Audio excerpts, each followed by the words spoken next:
ఈ సమయంలో ఈ స్తుతి ఆరాధనలో దేవా నన్ను బలపరచు, నన్ను బలపరచు. నేను బలహీనుడైపోతున్నాను, బలహీనురాలైపోతున్నాను. ఆత్మతో నన్ను బలపరచు, నీ ఆత్మతో నన్ను స్థిరపరచు. విశ్వాసంలో సన్నగిల్లకూడదు, విశ్వాసంలో నేను పడిపోకూడదు. స్థిరమైనటువంటి విశ్వాసం, బలమైనటువంటి శక్తితో నేను ఉండాలి ప్రభువా. యేసయ్యా, యేసయ్యా, ఆత్మతో బలపరచు, శక్తితో బలపరచు. అందరూ అడగండి, అందరూ అడగండి. ఆయన బలం నాకు కావాలి, ఆయన బలం మనకు కావాలి, ఆయన శక్తి మనకు కావాలి. విశ్వాసంలో స్థిరపడకపోవాలి.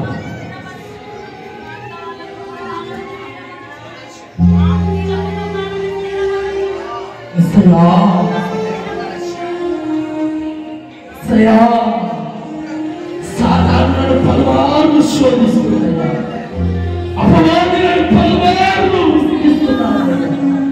నా ఆలోచనలు తారుమారు చేస్తున్నాను. నా బుద్ధి చక్కగా ఉండనివ్వడం లేదు.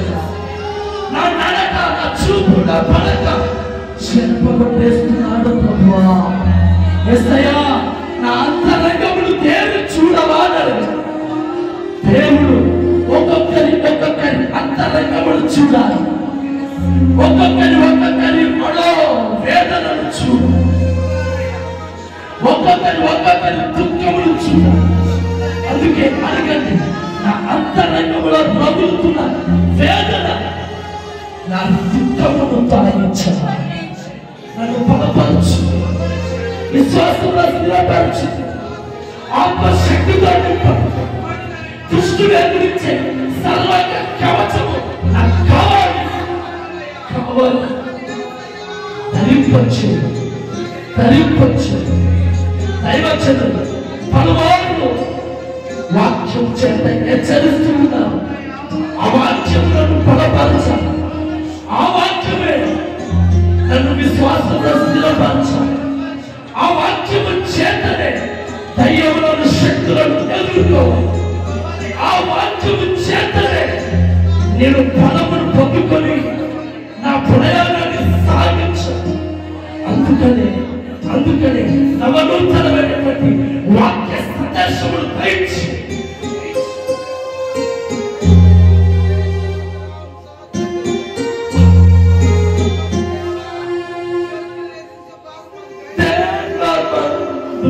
గాయమైతే కుదట పడును కదా,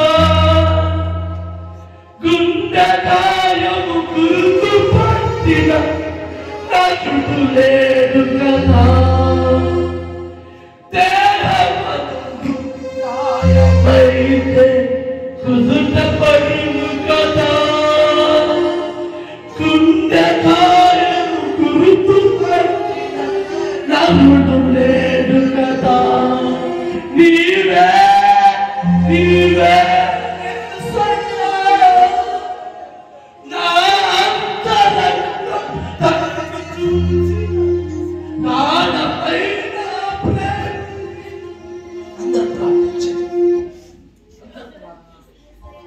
యేసయ్యా, యేసయ్యా, యేసయ్యా, దేవా, నా అంతరంగమును చూసే దేవుడు అయ్యా, నా అంతరంగమును తలచి చూసే దేవుడు యేసయ్యా, నా వైపు చూడవా. నా అంతరంగమును కదులుతున్న వేదన తొలగించవా. స్తోత్రం, స్తోత్రం.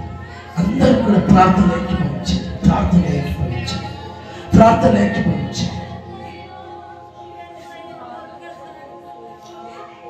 తల్లడిల్లే తల్లి కన్నా మించి ప్రేమించి తనువు తీరే వరకు నన్ను విడవలేనంది. తల్లడిల్లే తల్లి కన్నా మించి ప్రేమించి తనువు తీరే వరకు నన్ను విడవలేనంది.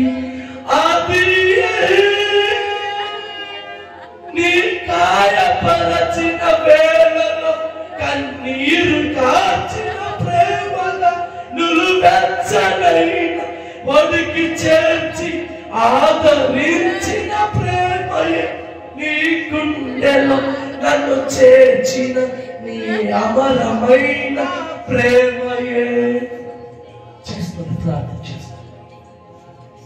అలాగే మోకరించి ప్రభువా, ఈరోజు నా గుండెలో రగులుతున్న వేదన తొలగిపోవుడుగాక.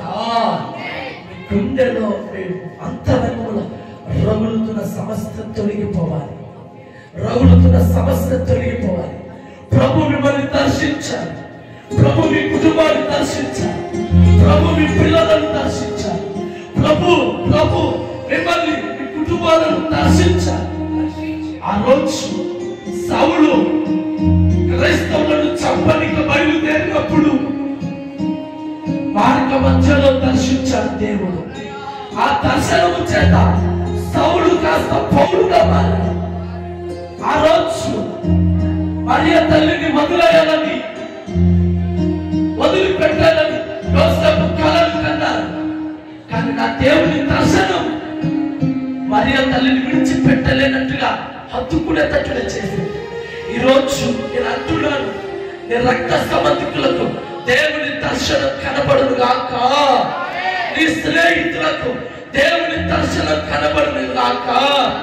నీ భర్తకు, భార్యకు, పిల్లలకు ప్రభు దర్శనం కనబడును గాక. ఈ మందిరాన్ని తునకరించి ఈ సహవాసాన్ని వదిలిపెట్టిన వారికి ప్రభు దర్శనం కనబడును గాక. ప్రభు దర్శనం కనబడును గాక. అంతరంగ ఆత్మలో రగులుతున్న వేదన సమస్య తొలగిపోవును గాక. ప్రార్థన. కృపా సత్య సంపూర్ణుడా, నీకు స్తుతులు స్తోత్రాలు చెల్లిస్తున్నా తండ్రి. నా అంతరంగములో తేరి చూచిన దేవుడవున తండ్రి, నా అంతరంగములో రగులుతున్న బాధను చూచిన దేవుడవున తండ్రి, ఈ సమయంలో అడుగుతున్నాను ప్రభువా, అయ్యా నీవే మమ్మల్ని బలపరచాలి, నీవే మా విశ్వాసంలో స్థిరపరచాలి, మీరే మాకు కవచం ధరింప చేయాలి. అన్ని విషయాలలో సహాయం చేయమని కోరుతున్నాను.